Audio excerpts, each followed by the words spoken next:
Авалон продукција годинава прави 25 години од своето постоење. Големиот јубилеј ќе го одбележат со 25 концерти кои што ќе ги организираат во Скопје, Охрид, меѓутоа и низ цела Македонија.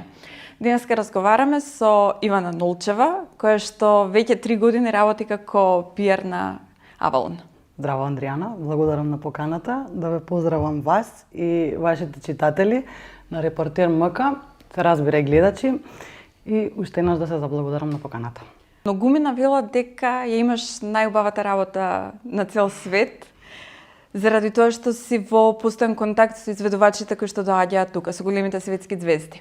Какво е чувството да те гушна Стинг, да те гушна Девид Гета, Енрике Иглесијас? Непроценливо, пред се. Знаете, тоа е едно чувство што стварно ни јас не можам да го опишам, таков наплив на емоции и адреналин во исто време. Прво гледаш работата да си ја завршиш кој што треба. За нас артистите не се да речам како другите фанови што ги чувствуваат кога ќе дојдат на концерт, туку тоа е пред се за нас работа што треба да се заврши доста професионално, па потоа и да поуживаме малце во нивниот настап кога ќе се заврши, се разбира, работата. Непроценливо е.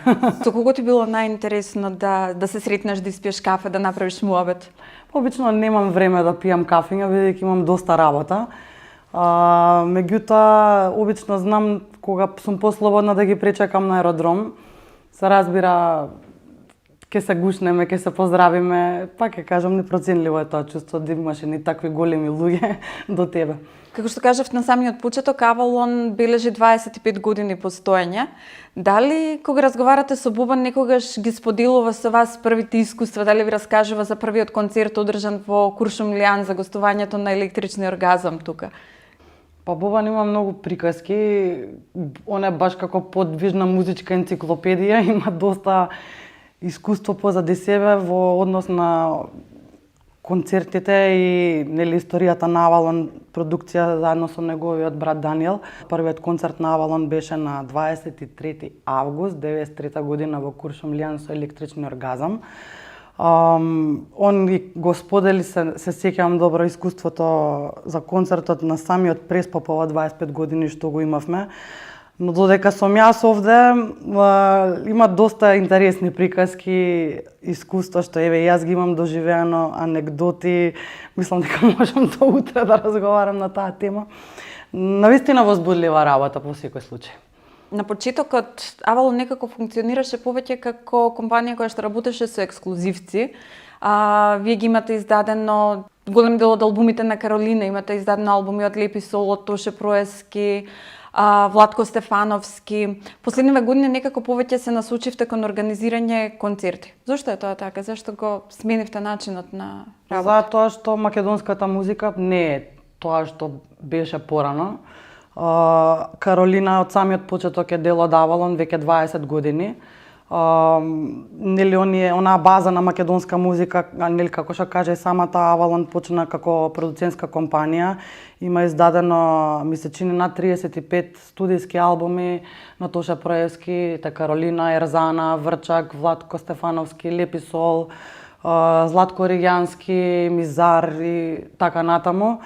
Меѓутоа, последниве 15 години се бави исклучиво со организирање на концерти, букирање на концерти овде на Балканот.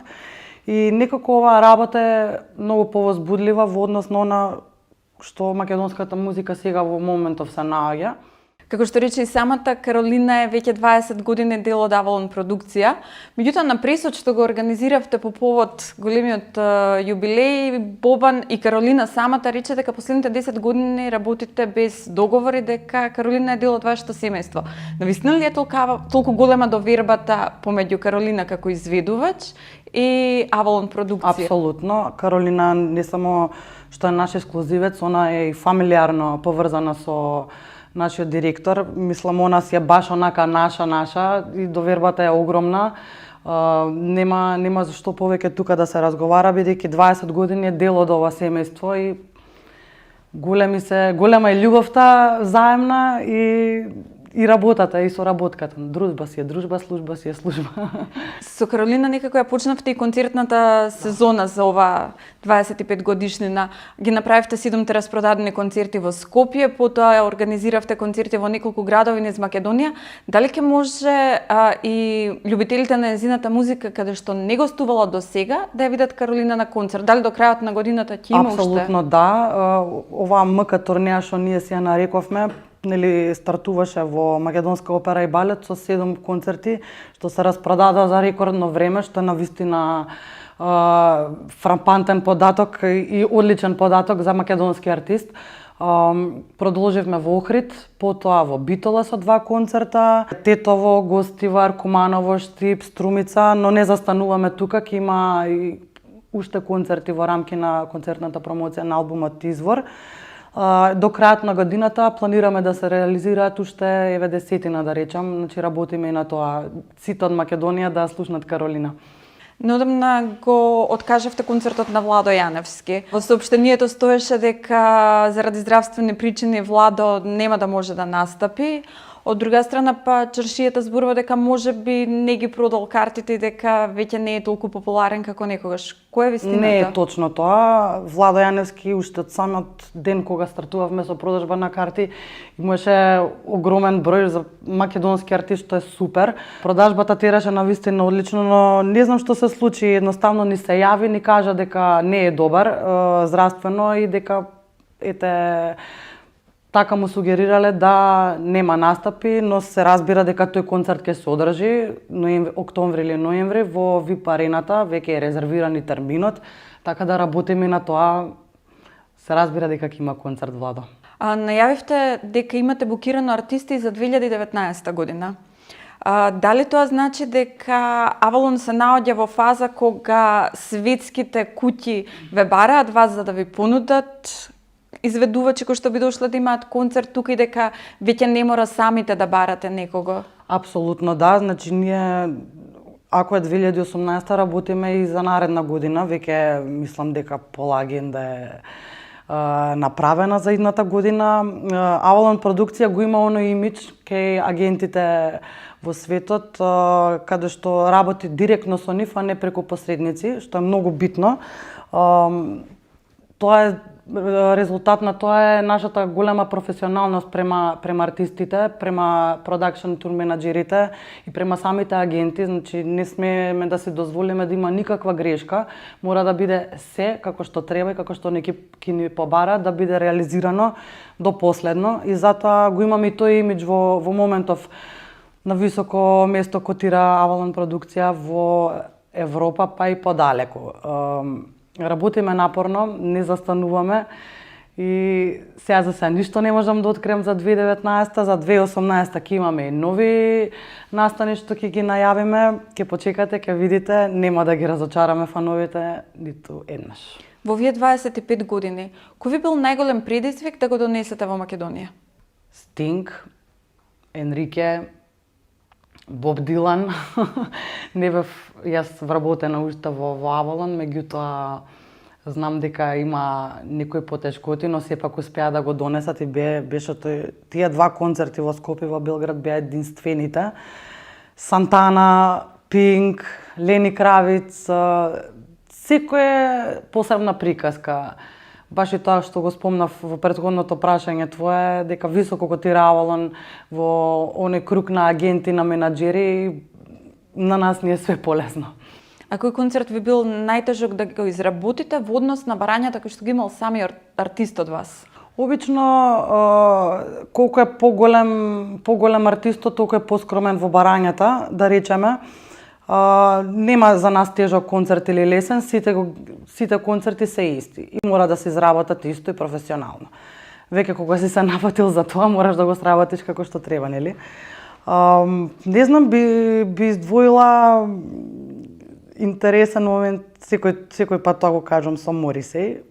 Тоа е поборник за правата на животните и не смеше се да месо во сала и околу сала, ни тие сите што работеа во самата сала не смеа да јадат месо. Па ги решаваш проблемите. Има доста ситуации, ама гледаш само да го решиш проблемот и за да биде све како што треба. Постои ли артист, секако постои артист кој што ви е голема, а се уште неисполнета желба во Авалон? Кого би сакале да донесете? Предпоставам дека сите искрено сакам имаат. Металика да ги гледам во Скопје. Рамштайн. Сакам Џастин Тимберлейк да го гледам во Скопје. Бруно Марс, The Weeknd. Тие се доста познати и актуелни. Сакам Дуа Липа да гледам исто. Се крена голема прашина околу финансиите кои што Авалон продукција ги доби од Министерството за култура. Луѓето сметаат дека парите кои што ги добивте се заради јубилеот кој што го обележувате. Која е вистината? Па тоа искрено мене многу ми беше смешно кога прочитав дека ти даваат пари за јубилеј. Мислам, не сме сега, не знам, некоја фирма па ајде со кетеринзи со ова со она да славиме, туку проектот гласеше 25 години Авалон продукција, 25 концерти на различни артисти. И оној буџет што го добивме, што го доби Авалон продукција од државата, не ги покрива ниту 5% од трошоците што ние ги имаме за обавување на оваа концертна сезона.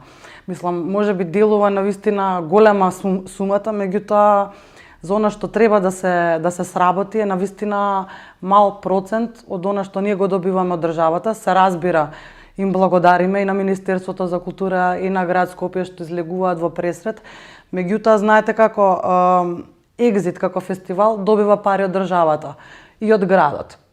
Они вложуваат секоја година за да се одржи тој фестивал и добиваат многу поголем буџет од Македонија што Министерството за култура го додели за Авалон продукција. Зигет фестивалот исто, Tomorrowland исто, Ultra Music фестивал исто, значи сите тие фестивали се потпомогнати од државата. И треба државата да вложува во вакви фестивали за развој на концертен туризам, за да се донесат странци овде, мислам, тоа е заемен, да речам, обострано задоволство и приход, да речеме. Така да, не знам ја зашто се крена толкава фама. Првиот следен концерт е концертот на Балашевиќ на 19 мај. Очекуваме уште неколку имиња да ни најавите до крајот на годината за да се заокружи таа бројка од 25. Сега оваа сабота го имаме омилениот човек на македонската публика, легендарниот Џоле. Со душа го чекаме, тој не мислам дека е еден од најомилените артисти на сите во канцеларија и со душа го чекаме тој концерт да се случи. Потоа влегуваме доста агресивно во реализација на фестивалот Скопје Колинг. Ги имаме, мислам дека овие артисти не Екзит ги нема годинава, Аксел Ингросо од Swedish House Mafia, кои се доста популарни водички тандем во моментот во светската електронска музика, потоа Морчиба ги имаме како во цел состав, Тексас и Дарко Рундек, Алан Уокер, Роџер Санчес, Систер Бли со Faithless DJ set, потоа следува Масимо со голем концерт на Антички театар во Охрид, мислам дека прв пат доаѓа во Охрид и на Антички театар. Потоа Цукеро го имаме исто на Антички, потоа Охрид Колинг, Димитри Вегас, Like Mike. Исто се тие доста популарни артисти, мислам дека у првите топ 3 на DJ Mag. Джек Джонс кој исто доста голем во моментов хитмейкер, Армин ван Бурен, легендата на транс музиката и на денс музиката исто така, Брайан Фери, да не го забораваме во Македонската филхармонија, за кој навистина имаме одличен интерес. Тучелос, Брит Флойд со големо Пинк Флойд шоу. И се разбира, имаме соработка и со Нокаут, ке правиме голем концерт на Нокаут по повод 20 години од првиот концерт што го имаше со Авалон продукција на СРЦ Калеве. Премиерно го најавувам овде. Ке го објавиме оваа недела концертот, они работат на нов албум интензивно, сега имаат и нов сингл кој навистина сметам според мене дека ќе биде хит ова лето. Владо Јаневски за наесен го одложивме, нели, продолжува и турнијата со Каролина и уште некои изненадување за до крај на годината и да не заборам All You Need Is Love фестивалот, што си го имаме како убава завршница на онаа концертна сезона што ја имаме, која година веќе трета година ќе го имаме фестивал. Ивана, ти благодарам на одвоеното време и со нетрпение очекуваме да ги слушнеме имињата на новите артисти што ќе доаѓаат кај нас. На тебе. Се гледаме во некоја наредна прилика и на концерт, се разбира.